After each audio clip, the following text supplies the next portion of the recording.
না, সেনাবাহিনী বা সার্ভিং অফিসারদেরকে তো এই মানে এরকম সিভিল এতে কখনো লড়তে হয়নি। তাদের সেনা আইনে বিচার হয়েছে। এখন সেই কারণে একটা কেন হয় না? জিয়াউল ব্যবস্থাপনা। হাসান লড়ছেন, বা আগেও তো সেনা কর্মকর্তারা গেছেন।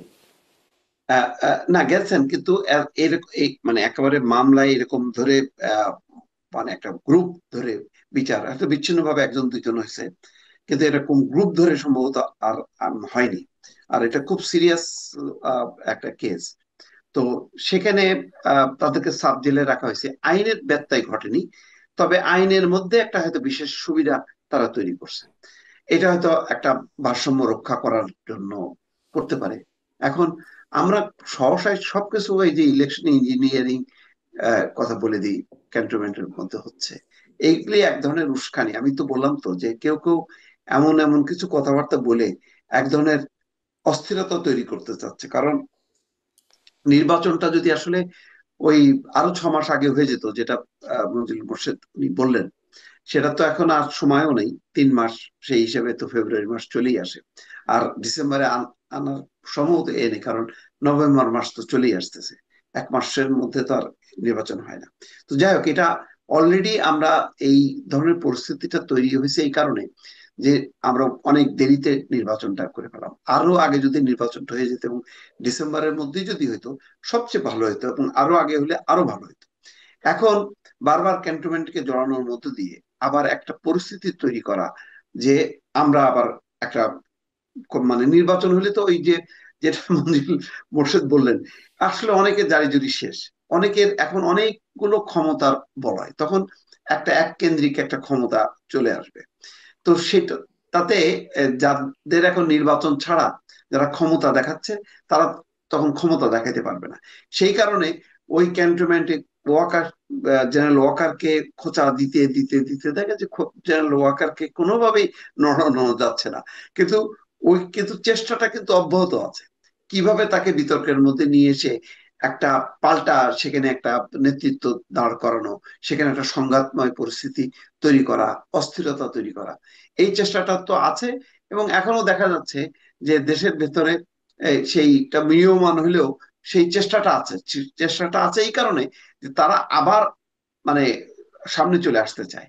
এই যে পিছনে পড়ে গেছে, পিছন থেকে সামনে আসার একটা প্রতিযোগিতার জন্যই বারবার এই ক্যান্টনমেন্টকে সামনে নিয়ে আসা হচ্ছে, যাতে একটা পরিস্থিতি তৈরি হয়, একটা পট পরিবর্তন হয়।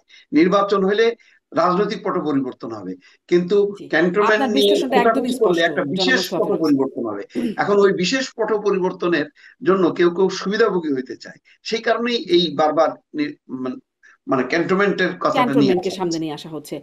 কিন্তু এই যে আপনিও বলছিলেন না যে বিশেষ সুবিধা দেয়া হচ্ছে, বেআইনি না, কিন্তু তাদেরকে বিশেষ সুবিধা দেওয়া হচ্ছে 15 সেনা কর্মকর্তাকে।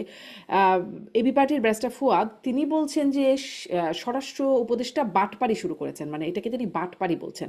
এটা কি আপনি এভাবে বলবেন? বা এই যে বিশেষ সুবিধা দেয়া, এটা কি তিনিও একজন ঊর্ধ্বতন সেনা কর্মকর্তা, স্বরাষ্ট্র উপদেষ্টা, এই জন্যই কি এই একটা ব্রাদারহুড থেকে এই বিশেষ সুবিধা দেয়া? দেখেন, রাজনীতিকরা অনেকগুলো শব্দ ব্যবহার করে, আমাদের মধ্যে গণমাধ্যমেরও কেউ কেউ বলে। কিন্তু দুর্ভাগ্যক্রমে আমি হয়তো সেই ধরনের সাংবাদিকও না, সেই ধরনের রাজনৈতিক মন মানসিকতা নাই বলে আমি এইসব শব্দগুলো কারোর ক্ষেত্রে ইউজ করতে চাই না। আইনের এই ব্যাখ্যাটা আমার সম্ভবত মনে হয় যে অ্যাডভোকেট মঞ্জিল মোর্শেদই বলতে পারবেন, এখানে কি হুম, মানে মানে সংযোগটা বিশেষ মনে হয় বিচ্ছিন্ন কোনো হয়ে গেছে। আইনের ব্যত্যয় ঘটলো কিনা। হ্যাঁ, আইনের ভেতরে হয়তো বিশেষ সুবিধা একটা তৈরি হয়েছে, সেটা এইটুক বলা যায়। তো সেটার করার মধ্য দিয়ে কি এমন পরিস্থিতি তৈরি হচ্ছে যে যাতে বিচারটা বিঘ্নিত হবে, আমি ঠিক মানে বলতে পারবো না। এটা অ্যাডভোকেট মঞ্জিল মোর্শেদই বোধহয় উপযুক্ত মানুষ। জি, তার সংযোগটা মনে হয় বিচ্ছিন্ন হয়ে গেছে, আমরা তাকে পাচ্ছি না। কিন্তু বিশেষ সুবিধা যেমন পাচ্ছেন, আবার একটা মানে এই প্রশ্নটাও আছে তাদের সাথে এই অবিচারটা হচ্ছে কিনা, যে বিচারের আগেই তাদের চাকরি শেষ, এবং তারা যদি মানে তারা যদি নিরপরাধও প্রমাণিত হন, তারা কিন্তু আর চাকরি ফিরে পাবেন না। সুবিধার সাথে সাথে তাদের এই যে তাদের এই বিষয়টা, এটিও একটা বিশেষ আলোচনার জায়গা। না সেটা, শেষ না কিছু সেটা বলবেন, কেন আমি হবে শেষ করব। না। জি। আমার ধারণা যে চাকরি না পাওয়ার যদি বিচার যদি তারা অব্যাহতি পান, তাহলে তারা আবেদন করে আবার চাকরিতে পুনর্বাসিত হবে, না, থাকবে না আমি কেন? সেনাবাহিনীর ঊর্ধ্বতন কর্মকর্তাদের সাথে কথা বলছিলাম একটা অনুষ্ঠানে। তারা বলছিলেন যে সেনাবাহিনীতে এই সুযোগটা নাই। একবার চাকরি আচ্ছা, হারালে তা কোনোভাবেই তাদের আর চাকরিতে পুনর্বহাল হবার সুযোগ নাই। এটা তাদের একদম মানে নির্দিষ্ট রুল। অতএব কোনোভাবেই তারা আর চাকরি ফিরে পাবেন না। আচ্ছা, এটি তো সেটা একটা নিশ্চয়ই যদি সেটা থাকে তাহলে সেটাই হবে। সেনাবাহিনীর চাকরি তো আর সিভিলদের চাকরির মতন না। সেনাবাহিনীর চাকরি খুব মানে দ্রুত চলে যাওয়ার মতন বিধিবিধান গুলো করা আছে, কারণ সেনাবাহিনী তো একটা স্পর্শকাতর বাহিনী, রাষ্ট্রীয় বাহিনী। নিরাপত্তার কারণে এখন এখানে সিভিল, যেমন একজন সচিবের চাকরি গেলে সে আইন মানে মামলায় লড়ে আবার ফিরতে পারে, সেনাবাহিনীতে সেই সুযোগটা নেই, কিছু করার নেই। আবার এটাও জি সত্য সেটাই। যে সেনাবাহিনীর কর্মকর্তাদেরকে একেবারে দলীয় বাহিনীর মতন করে, পুলিশের মতন করে বা অন্যান্য কর্মকর্তাদের মতন করে ব্যবহার করা হয়েছে, এটাও বাস্তবতা। এই বাস্তবতাটাও অস্বীকার করা যাবে না। জি যার ফলে এটা তো রাষ্ট্রের প্রশাসনের সব ক্ষেত্রে এই যে ক্ষতটা আমরা বয়ে বেড়াচ্ছি, আমাদের এটা ক্ষতি, তো রাষ্ট্রীয় ক্ষতি এটা, মানে জনগণের ক্ষতি। কারণ একটা অফিসারকে তৈরি করতে গেলে রাষ্ট্রের, জনগণের প্রচুর অর্থ ব্যয় হয়। কিন্তু তাকে যদি অপব্যবহার করা হয় এবং তাকে যদি সেই সার্ভিসে না রাখা যায়, তাহলে এটা কার ক্ষতি? আলটিমেটলি তো রাষ্ট্রের ক্ষতি।